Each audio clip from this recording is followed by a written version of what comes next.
हर हर महादेव भाई। स्वागत है आप सभी लोगों का आपके इस YouTube चैनल राजन क्लासेस पे।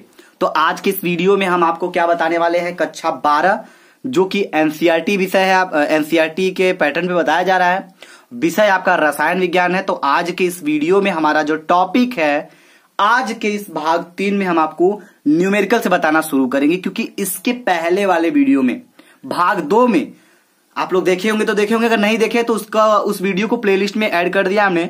वहां से आप हर वीडियो को पार्ट 1 पार्ट 2 को देख सकते हैं।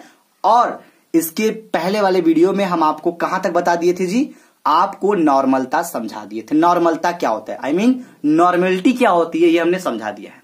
लेकिन आज हम उस पे आधारित न्यूमेरिकल को बताएंगे, उसके बाद मोलरता को बताएंगे, फिर एक न्यूमेरिकल दागेंगे, फिर मोलिलिटी को बताएंगे, फिर न्यूमेरिकल दागेंगे। यानी कि मेरा कॉन्सेप्ट, मेरा जो एम्बिशन है, आपको ये बस दिखाना है कि आप एक चीज पढ़िए तो उस पर न्यूमेरिकल कैसे लगाएंगे।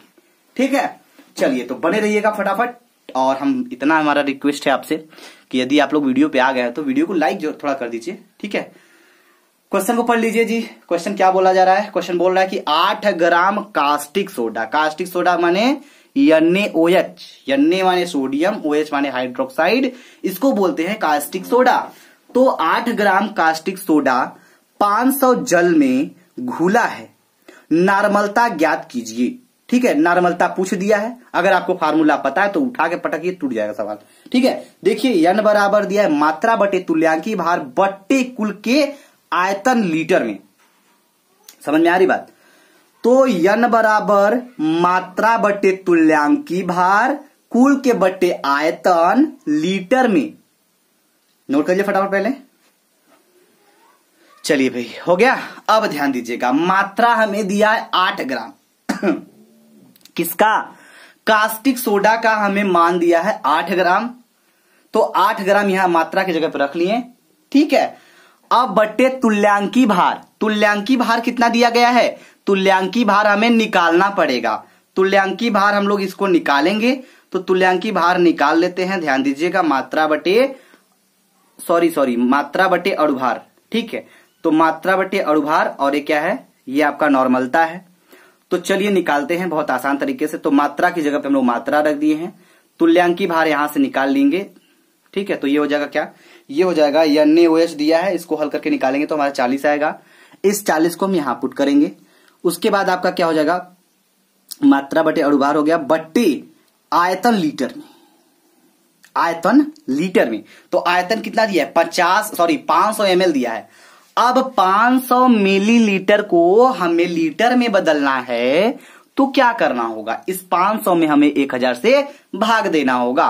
तो जब हम 500 में 1000 से भाग दे देंगे तो ये हमारा ml से लीटर में बदल जाएगा। और ये हो जाएगा क्या, ध्यान दीजिएगा, ये हो जाएगा n बराबर 8 बटे के 40।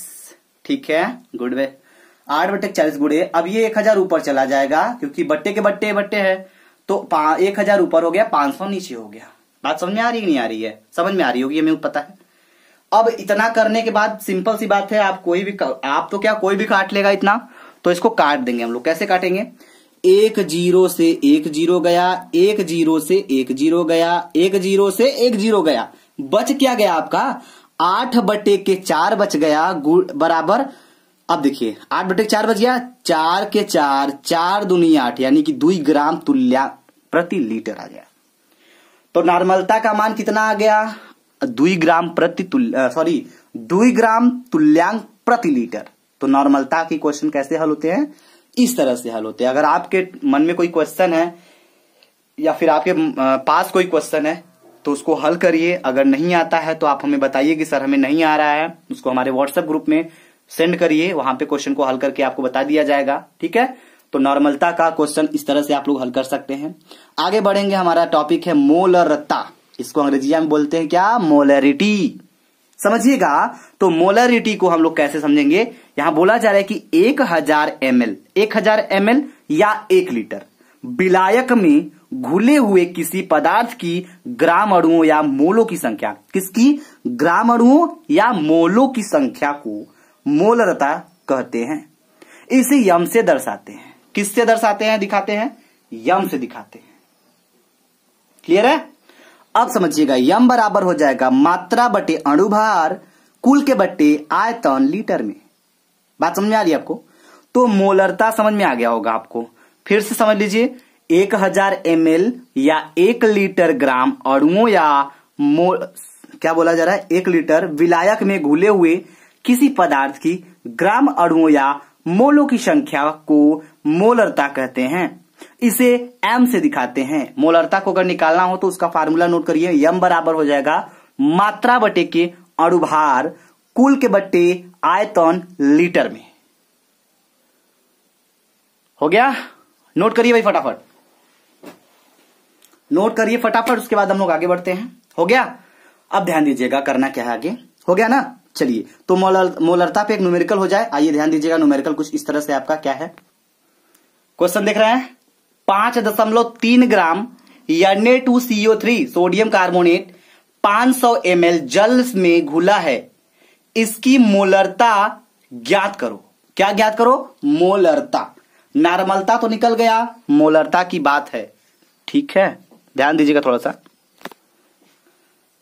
तो अब निकलेगा कैसे? फार्मूला तो हमने बता रखा है आपको। यम बराबर मात्रा बटे अणुभार कुल के बटे आयतन लीटर में। ठीक है, तो मात्रा तो हमें पता है कि 5.3 ग्राम दिया ही है, लेकिन हमें अणुभार निकालना होगा। Na2 या CO3, Na का होता है 23, दुई है तो दुई। ठीक है, अब क्या हो गया प्लस CO3, C माने कार्बन 12 प्लस O ऑक्सीजन 16, 3 है तो 3। ठीक है, अब इसको टोटल हल करेंगे तो हमें 106 मिलेगा। तो हमारा अणुभार कितना आ जाएगा? अणुभार आ जाएगा 106। मात्रा 5.3 ग्राम हो गया, यहां पे दिया गया है।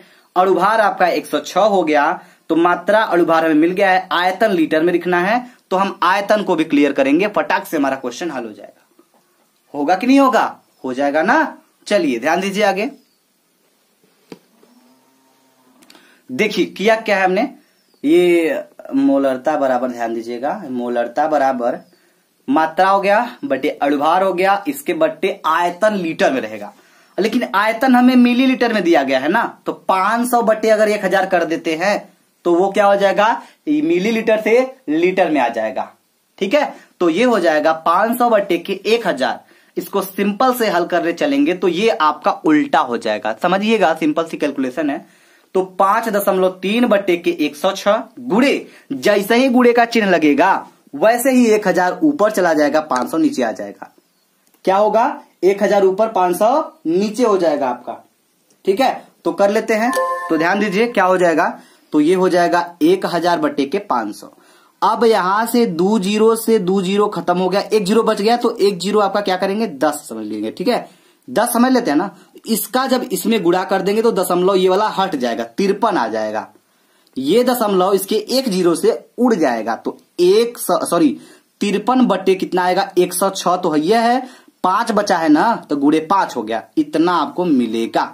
इसके बाद हम और हल करेंगे, इसका इसमें गुणा कर लेते, तो 6 बचे के 30, 30 के 0 हासिल लगे 3, तो देखिए हल करने के बाद टोटल में इतना मिला 530। 530 यानी 53 बटे के 530 मिला। 53 के 53 दहा में 530, तो 1 बटे के 10 आ गया।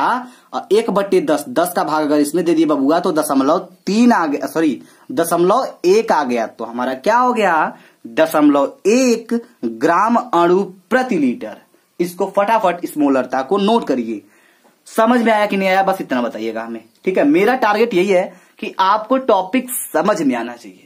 ठीक है, अगर आपको समझ में आ रहा है तो बहुत अच्छी बात है, क्योंकि केमिस्ट्री को एक बार पढ़ के देखिए हमसे, हम आपको इसका पूरा एहसास दिलाते हैं। केमिस्ट्री अगर मजाक नहीं बना दिए आपके लिए तो फिर कहिएगा। ठीक है, ये हम बार बार आपसे बोलते हैं।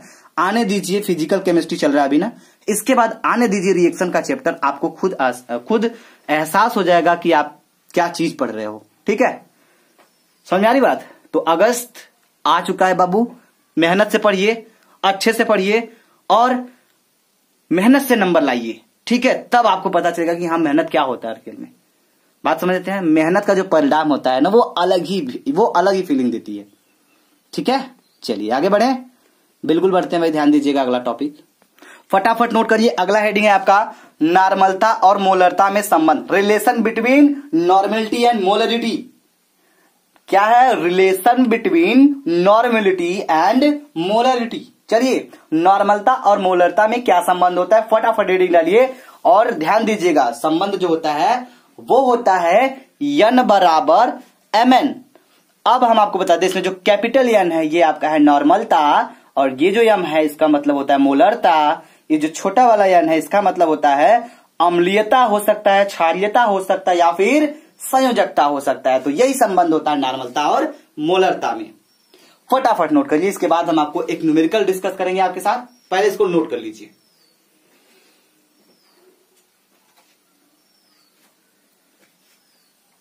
हो गया? चलिए, उम्मीद करेंगे कि आपका नोट हो गया होगा।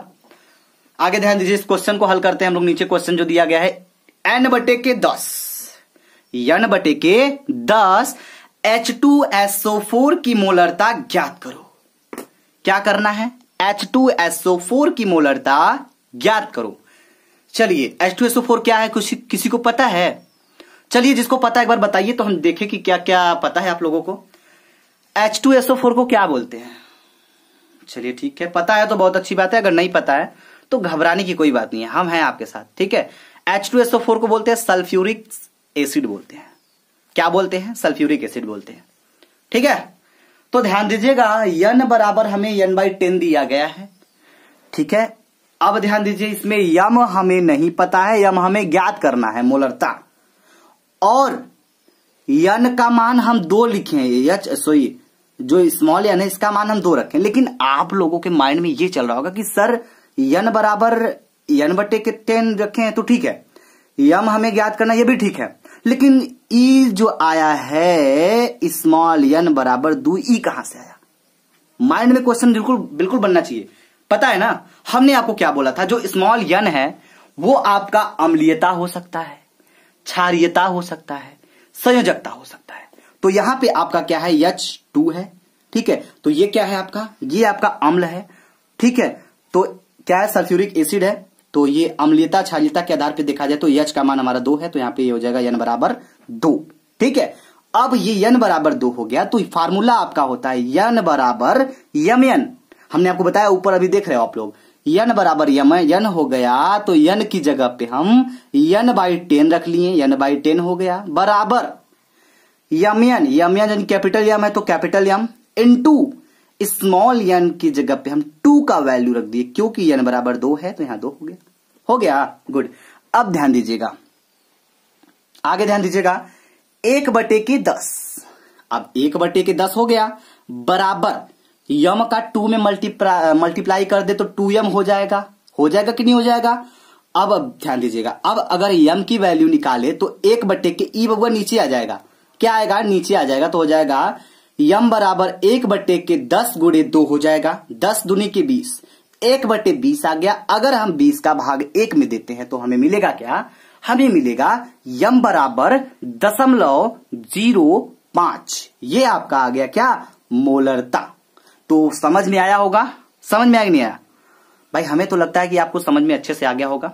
तो अगर आपको ये समझ में आ गया तो फटाफट वीडियो को लाइक करिए, शेयर करिएगा, और हमें कमेंट बॉक्स में कमेंट करके जरूर बताइएगा।